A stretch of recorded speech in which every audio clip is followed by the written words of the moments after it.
Deixa eu te perguntar uma coisa. Você gostaria de viver de YouTube? Fazer seu próprio horário, trabalhar de onde você quiser e principalmente gerar muita receita? Pois é, hoje é a sua chance. Mas vamos começar com a minha família, então. Acho que...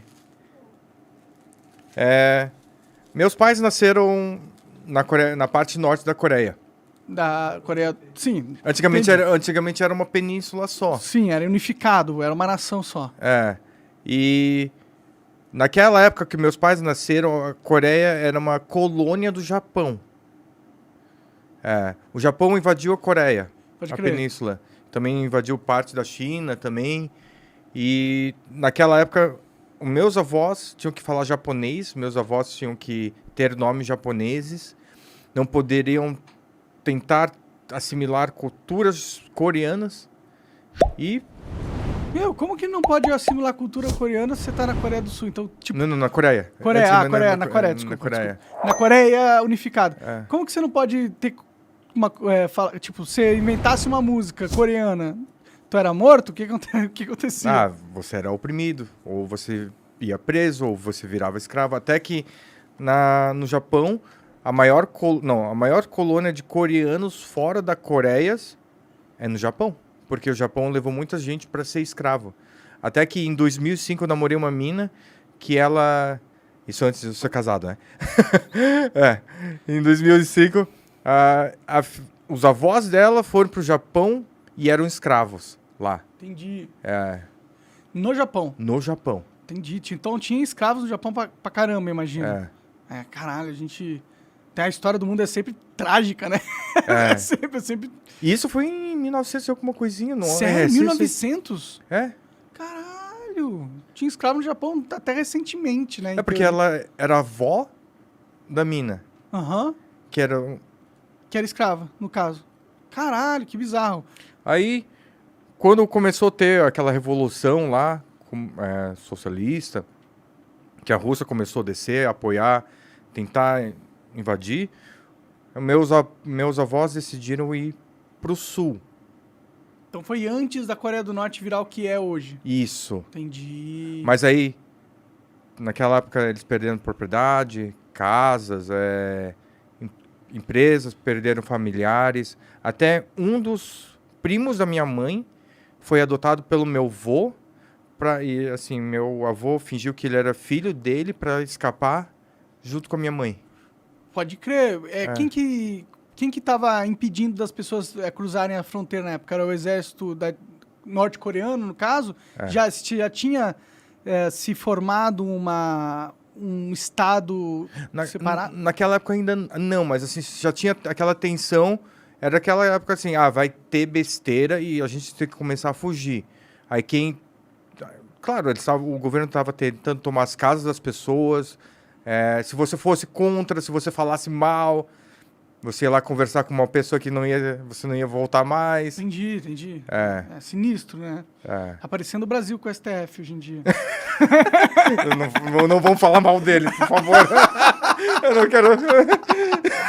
Sua família já sofreu muito com autoritários. Eu não quero ter meu telefone fiscalizado. É foda. Você também não pode ter seu telefone confiscado. Não tem muita coisa lá. Eu sou... Sei lá, vai ver uns pornô meio esquisito que eu vejo de, sei lá... Meu Deus, duas velhas transando com um anão, tá ligado? Menos. Mas assim... Foi bem triste. Meus pais tiveram que sair... Meus avós saíram com meus pais. Largaram tudo. Saíram andando. Literalmente andando. Quer dizer, a família da minha mãe à parte, porque a família do meu pai à parte. Que meus pais eram novos. Uhum. Saíram andando, caminhando. E começaram a vida. No outro lado, quer dizer, no lado sul. Sim, no sul tava tranquilo. Não tranquilo, porque o país já estava todo destruído. Era aquela coisa... Igual no filme Titanic, quando o navio tá afundando, tá todo mundo lá na ponta do navio... Tentando sobreviver para não se afogar na água gelada. E aí causa uma confusão tremenda na ponta. Que imagino que era a Coreia do Sul naquela época. Aí muita gente fugiu lá pro sul, para o extremo sul, que é a cidade de Busan. Meu pai foi para lá, minha mãe não tinha condições, a família da minha mãe não tinha condições, eles ficaram um pouquinho abaixo de Seul, que é agora a capital da Coreia do Sul. E a minha mãe... Sempre foi uma batalhadora, o país era pobre pra caramba naquela época. Arroz, o nosso arroz branco aqui no Brasil é coisa de luxo naquela época. Pode crer, refinadinho assim e tal. Não tinha. E não tinha açúcar. Então, açúcar também era coisa de rico. Caralho, pode crer. Economia toda fragilizada, é difícil de ter grandes produções de alimento, né? Aí o pessoal, a minha mãe sempre fala assim, quando você olha para o seu prato, pensa assim que eu passei perrengue, seu pai, seus avós também passaram perrengue. Meu pai foi para o sul, porque tinha condições. Aí depois meu pai foi para Seul, para estudar numa faculdade, Seul University. E ele teve uma chance muito legal, que o meu avô, do lado do meu pai, teve condições mais financeiras melhores. Ele pegou uma casa do lado da faculdade e ele tinha um americano que queria morar ali na região e meu avô falou assim, você pode morar na minha casa de graça, mas você ensina meu filho inglês. E meu pai aprendeu inglês com ele e ele foi enlistado para a guerra. Ele foi convocado para a Guerra do Vietnã. Meu pai foi para a Guerra do Vietnã, desceu em Hanoi e quando desceu do barco, o batalhão tudo lá, eles perguntaram assim, alguém fala inglês? Meu pai foi a única pessoa que levantou a mão. Pode crer. Aí deu sorte, eu acho que eu não ia estar vivo aqui. Meu pai foi o tradutor das... Estaria lá, né? Meu pai era o tradutor das tropas americanas com as tropas sul-coreanas. Ah, caralho, é uma pessoa importante então, hein? Pô, que foda. Até que o meu pai ele tem um túmulo lá na Coreia do Sul. A gente trouxe as cinzas dele pra cá, mas ele tem um túmulo lá quando a gente quiser mudar pra lá, de guerrilheiros da Guerra do Vietnã. Tipo, tem uma honraria pela sua família ter representado um papel importante na guerra. E ele tem uma pensão, tinha uma pensão de tipo um maço de cigarro por mês, alguma coisa assim. Caralho, as pensões lá não estão... É legal, um maço de cigarro, né? Mas, porra. Aí foi isso, assim. E por que sua família veio aqui pro Brasil? Porque quando meu pai voltou da Guerra do Vietnã, a Coreia ainda estava muito pobre, era na década de 70, e tava ainda começando até aquele engatinhamento que é o sucesso da Coreia. Uhum. Tinha uma tia do meu pai, que veio na primeira colonização dos coreanos no Brasil. Ela veio pro Brasil, ela falou, venha pro Brasil, o Brasil é bonito, tudo cresce, comida, o tempo é ótimo. Aí meu pai foi. E depois, essa tia do meu pai falou com a tia da minha mãe, que a minha mãe, ela fazia bonecas para hotéis, bonequinha de souvenir para vender em hotéis. Ela pegou e falou assim, venha conhecer o Brasil, tem um candidato para você se casar, porque naquela época fazia troca de casamento arranjado. Sim, sim.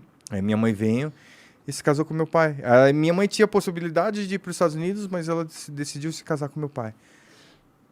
Por foto. Bom, nossa, antigamente era uma loucura como as pessoas se juntavam, velho. Na moral. Imagina assim, oi, eu sou Samuca, sou de São Paulo, quer casar comigo e eu mando uma foto. Era... Caralho, mas devia ser... ela queria muito sair de lá, né? Ela queria sair muito de lá. Porque ela não conhecia seu pai, né? Tipo, eles podem até ter se apaixonado depois que se conheceram e tal, mas depois rolando esse tipo de... Parece uma negociação, né? Assim, é meio louco, né? Mas eu entendo que, porra, isso aí foi regra dentro da história, na maioria dos relacionamentos, na maioria das culturas, inclusive. Eram poucas as pessoas que casavam por amor mesmo, por quem encontrou e não sei o quê. Eu tenho um casal de amigos que é casado porque se encontrou no Tinder. Tudo bem, né? Que você se encontra no Tinder, mas você não se encontra e fala, vamos casar, tá ligado? Vai pra um outro país e tal. Tipo, foi corajoso e também meio louco como dá certo, né? Tipo, as pessoas têm um bom relacionamento, conseguem ter filhos, uma família estruturada, se conhecendo assim. Às vezes fica até parando pra pensar o que é realmente o amor.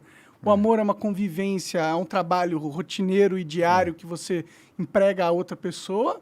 Ou é aquele sentimento ilusório de existe a pessoa mágica e você olha pra ela, ela olha pra você e do nada Deus fala pra você que é a paixão da sua vida e essa pessoa é a única pessoa que vai dar certo? E eu tô casado há 13 anos. Pode crer. 14 anos junto com minha esposa. Eu penso assim, o amor é aquele amor que meu, eu te aguento e você me aguenta. Claro, vai rolar o romance, mas assim, sim, mas dá pra rolar romance com qualquer pessoa que você se sente atraída, né? No meu caso, outra pessoa do sexo oposto, mas você consegue... Você consegue amar até uma pessoa do mesmo sexo sim, claro. como amigo, como parceiro, e se você for gay... Liberdade, sim. liberdade. Aí eles que se casaram, foi tão engraçado que na época que eles casaram não tinha Booking.com, não tinha iPhone, nada dessas coisas. Eles saíram de São Paulo, foram para Campos do Jordão, chegaram em Campos do Jordão, tava tudo lotado os hotéis. Campos do Jordão é turismo máximo lá, né? Não sei se era na época. Era na época. Aí eles pegaram e desceram lá pra Santos, pra Praia Grande, e aí fizeram lua de mel lá. Minha mãe e meu pai moraram ali no... Não é Cambuci, no Glicério, ali no centro. Pode crer. Sabe, ali perto da igreja... Mais ou menos. Perto da Igreja Universal. Aquela área ali. Minha mãe sempre falou que aquela área sempre foi uma porcaria. Eu não conheço muito, pra ser sincero. Eu morei no Cambuci um tempinho. O Cambuci... Não, mas o primeiro Flow em São Paulo era no Cambuci. Que era o Cambuci. Era do lado do Cambuci, vai. Porra. Aí eles não gostavam de cidade grande. Aí meu pai e minha mãe trabalhando, sempre descendo a rua, representante, costurando roupa, papapá. Foram para Curitiba. Foram para Curitiba, ficou muito frio. Lá é frio mesmo, às vezes. Frio pra caramba. Eu já peguei -2 lá, é frio pra cacete. Aí depois eles decidiram, meu pai ele era representante de peruca, porque naquela época usava peruca. Pode crer, hoje em dia a gente põe cabelo transplante. Que é uma evolução, né? Aí ele pegou, achou Itajaí e ele curtiu. Aí ele pensou assim, pô, lembra a cidade de Pulsan. O tempo, o clima, e decidiu ficar lá. Pode crer.